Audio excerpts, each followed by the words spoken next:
Hello, ഇന്ന് നമ്മളൊരു കുഞ്ഞ് ട്രാവൽ വ്ലോഗുമായിട്ടാട്ടോ വന്നിരിക്കുന്നത്. അപ്പോൾ ഈ ഒരു വീഡിയോ ഇടണോ വേണ്ടയോ എന്നൊരു ആശയക്കുഴപ്പത്തിലായിരുന്നു ഞാൻ. പിന്നെ ഇടാമെന്ന് വെച്ചു. കാരണം എന്താണെന്ന് വെച്ച് കഴിഞ്ഞാൽ എനിക്ക് അത്ര നല്ല വീഡിയോസൊന്നും എടുക്കാനായിട്ട് കഴിഞ്ഞിട്ടുണ്ടായിരുന്നില്ല. അപ്പോൾ എടുത്ത കുറച്ച് വീഡിയോസ് വെച്ചിട്ടാണ് ഞാൻ ഈ വീഡിയോ ചെയ്തിട്ടുള്ളത്. അപ്പോൾ ഇന്ന് നമ്മൾ വേളാങ്കണ്ണിക്ക് പോവാണ്. എനിക്ക് തോന്നുന്നു ഒരു 12 വർഷത്തിന് ശേഷമാണ് വേളാങ്കണ്ണിക്ക് പോകുന്നത്. ഇതിനു മുമ്പ് 2 വട്ടം ഞാൻ പോയിട്ടുണ്ട്.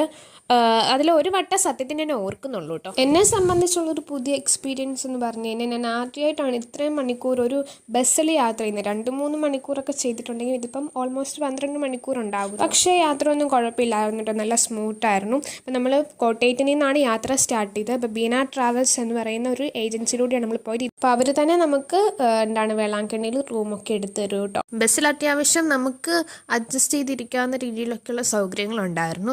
പിന്നെ ആകെ ഒരു പ്രശ്നം എന്ന് വെച്ച് കഴിഞ്ഞാൽ ഈ ബസ്സിൽ കിടന്ന് ഉറങ്ങി ശീലമില്ലാത്തത് കൊണ്ട് രാത്രിയിൽ അത്ര നല്ലൊരു ഉറക്കം പാസ്സാക്കാൻ കഴിഞ്ഞില്ലെങ്കിലും ചെറിയൊരു ഉറക്കം, തിരക്കേടില്ലാത്തൊരു ഉറക്കം പാസ്സാക്കി. പിന്നെ പക്ഷേ തിരിച്ചു വന്നപ്പോൾ കുഴപ്പമില്ലായിരുന്നു കേട്ടോ. തിരിച്ചു വന്നപ്പോൾ ഞാൻ നന്നായിട്ട് ഉറങ്ങി. അങ്ങനെ നമ്മൾ ഫൈനലി വേളാങ്കണ്ണിയിലെത്തി. വൈകിട്ട് ഒരു 6 മണിയോടെയൊക്കെയാണ് നമ്മൾ യാത്ര സ്റ്റാർട്ട് ചെയ്തത്. അവിടെ ചെന്നപ്പോൾ പിറ്റേ ദിവസം രാവിലെ 5 മണിയായിട്ടുണ്ടായിരുന്നു. ഇതാണ് നമ്മുടെ മുറി കേട്ടോ. അത്യാവശ്യം നമുക്ക് സ്റ്റേ ചെയ്യാവുന്ന രീതിയിലുള്ള സൗകര്യങ്ങളുണ്ടായിരുന്നു. ഗോൾഡൻ സാൻഡ് എന്നായിരുന്നു തോന്നുന്നു. എനിക്ക് വീഡിയോ കറക്റ്റായിട്ട് അതിൻ്റെ ഫ്രണ്ടിലത്തെ എടുക്കാനായിട്ടുള്ള നേരമൊന്നും കിട്ടിയിട്ടുണ്ടായിരുന്നില്ല.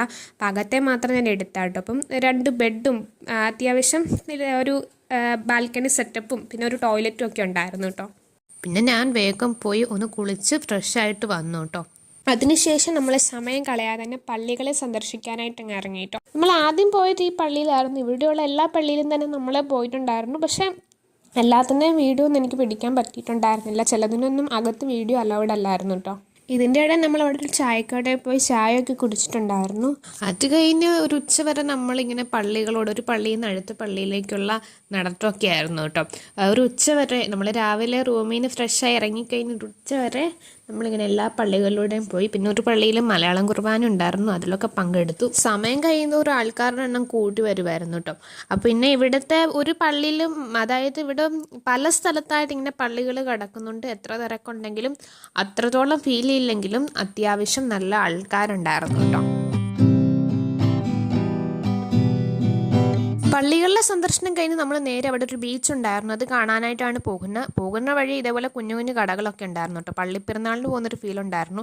ആദ്യമായിട്ടാണ് ഒരു കടത്തിൽ ചെന്നിട്ട് ഞാൻ ഇറങ്ങാതെ തിരിച്ചു പോരുന്നത്. എന്തോ ഇറങ്ങാനും തോന്നിയില്ല, തിരക്കും കണ്ടില്ല. അവിടെ വെറുതെ നിന്നതിന് ശേഷം ഒരു ഉച്ചയൂണൊക്കെ കഴിച്ച് നമ്മൾ തിരിച്ച് റൂമിലെത്തി നല്ലൊരു ഉറക്കം പാസ്സാക്കി. ഇന്നലത്തെ യാത്രാക്ഷീണം ഉണ്ടായിരുന്നല്ലോ, അതിനുശേഷം കുളിച്ച് റെഡിയായി തിരിച്ച് 5:30ക്കാണ് നമ്മുടെ ബസ് സ്റ്റാർട്ട് ചെയ്യുന്നത്. അങ്ങനെ നമ്മൾ തിരിച്ച് നാട്ടിലേക്ക് പോവാണ്. ഇതാണ് നമ്മുടെ ഇന്നത്തെ കുഞ്ഞു വ്ലോഗ്. Bye bye.